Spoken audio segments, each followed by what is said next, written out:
it's not the ending that you wanted personally from the collective standpoint, but individually to just see the work that you put in yesterday, Mm. as that to kind of be the ending of your season of growth. What does it all mean for you? Um, I mean, it's really hard right now. Just we just lost and stuff, but I think there's a lot of positive that we could take from this season, and um, obviously it's gonna take a couple of days and stuff. But I think just in general as a team and everything that we did this year with COVID injuries and all, I think we did a really good job just to staying together, and we got that far. So playoff experience and everything. So I think it's gonna be it's gonna be a good summer when we think about it, and hopefully we can grow from that. What has this ride for yourself personally been with the highs, the lows, and obviously to this point? No, I think I needed this just to be a better player. Just realize the moment a lot more and stuff. I feel like when everything was bad at the beginning, I was really hard on myself, and it made me realize to enjoy the good times. And when we actually, figuring out what kind of player I wanted and the stuff that I was really good at, and I think that really helped me out. So, I wouldn't take anything back from this season. A random question. Did anyone ever get you in touch with Dennis Rodman? No, We gotta get that done, huh? yeah, probably. I mean, yeah, I really watch a lot of him, so make it happen. Chris, you're going into free agency, and Mm. what are your thoughts about that, and what are some of your priorities in just returning to this organization? I haven't thought about it honestly, to be honest with you.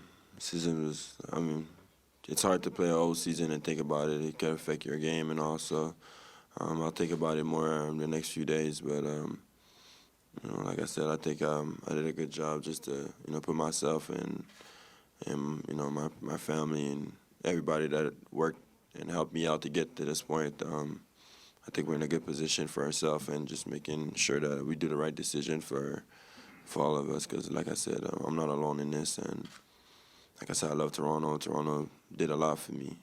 From the little young player I came here that didn't know much to who I am now. Um, I owe it all to Toronto.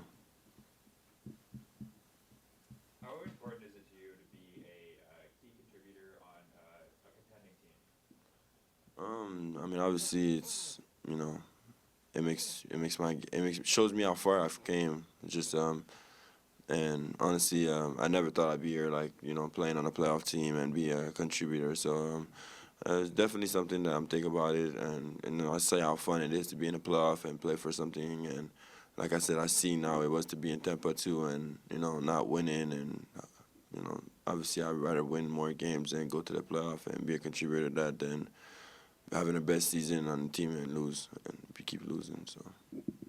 Chris, when you speak to young players around the NBA or Canadian players around the NBA, have you noticed a difference at all in the way that they view the Raptors, say just as a franchise or even as a free agency destination?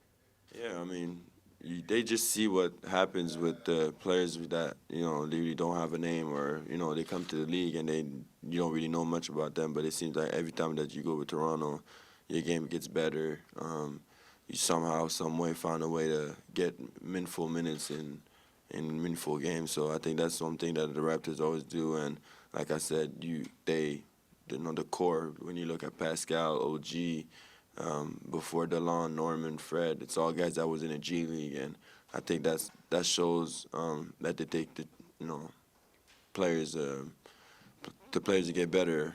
It really helps them with that, and I think that's a team that you want to be on at any time. If you feel like you're not gonna play and they send you to the G League, you know that it's for you to get better, and obviously they're gonna use you if they need you. And you can see that with Champagny. He helps out a lot this year. He was on a two-way. Bonga got minutes, and it goes all the way down to the line. So I think that's something that any free agents would want to be in. Chris, earlier in the season, Ken talked about how he felt like last year at times he had to change his game because he was coming into a contract year. Did you feel pressure, or was that on your mind at all, even earlier in the season? Did you feel like you had to, you were changing things up because of how the summer's going to go?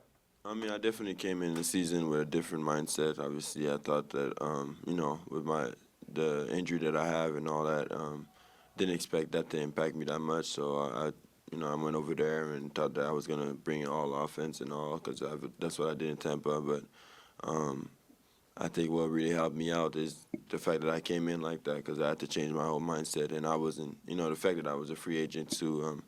I wasn't gonna go anywhere if I was kept playing the way I was playing. So that definitely helped me out. Obviously I wanted to get to this position one day and be able to say that I had a great season and have options and be able to, just be satisfied with my game, because obviously I didn't really enjoy doing hustle plays until I realized that that's where I was, and that's something that I could grow from now and bring it every time. What has Nick Nurse meant to your development? He changed. I mean, to be honest with you, it's just realizing what the NBA and how it is to be a professional and always be ready, and defensive schemes and all. Like, I didn't, my first couple of years, I didn't really have the chance to understand that until this year, and I think Coach really helped me out with that, just because, he on and on repeated me the mistakes that I was making and making sure that I was going to get better at it, and he gave me opportunities to fix it, and that's something that you don't get in every organization. Not every coach will give you that chance, and I'm really grateful for that. Chris Pascal was asked if there was anyone that he learned from. He said that he was proud of you and learned from your resiliency. What does that mean to you to hear that? That means a lot. I mean, obviously, Pascal, he's the one that did the most growth, to be honest with you. Just as a player, as a, somebody that could be so positive after everything that happened to him and all.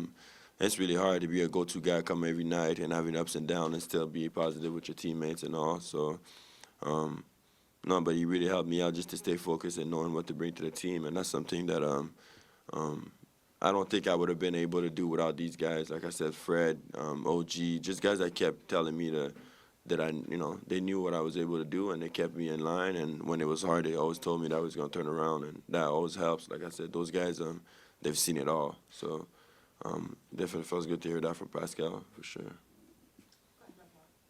Chris, sur ta droite.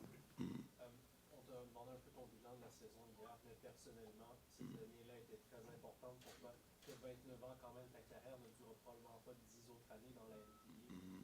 À quel point est-ce que cet été pour toi est important, ta prise de décision? Mais comme tu as dit, j'ai 29 ans, alors j'arrive toujours à 30 ans, et comme j'ai dit, le basket un jour ça finit, alors je pense qu'il y a une chose que je vais penser, c'est la meilleure situation pour moi et ma famille, et puis je vais être à la place où je me sens bien. Comme j'ai dit, à Toronto, je me suis toujours senti bien, alors comme je me suis dit, peu importe où est-ce que je vais ou la décision que je vais prendre, ça va être fixé sur ça, parce que je joue mon meilleur basket quand je me sens bien, alors c'est sûrement ça qui va aider le plus. Tu en as touché en anglais, mais peux-tu me parler un peu de l'importance justement de Toronto dans ton développement? Tu es capable de réaliser, de prendre la mesure de la progression que tu as fait dans l'organisation des Raptors? Ouais, je suis venu ici, j'ai joué Summer League, puis comme j'ai dit, si tu vois l'histoire, j'ai du travail pour tout ce que j'ai eu, puis ça, c'était une bonne chose, parce que comme j'ai dit, j'ai toujours fait comme si mon dos était contre le monde, puis j'ai toujours du travail extra plus fort que les gens. Alors je pense que ça m'a beaucoup aidé, puis quand tu y penses à les 4 ans que j'étais ici, je pense que tu réalises combien de temps que ça m'a pris pour devenir le player que j'étais. Puis c'est pas comme si c'est arrivé du jour au lendemain. Il y a eu beaucoup de ups and downs. Puis je pense que ça m'a vraiment aidé à comprendre qu'est-ce que la NBA, puis comment devenir professionnel. Puis je pense que c'est Toronto qui m'a aidé, qui m'a donné tous ces outils-là.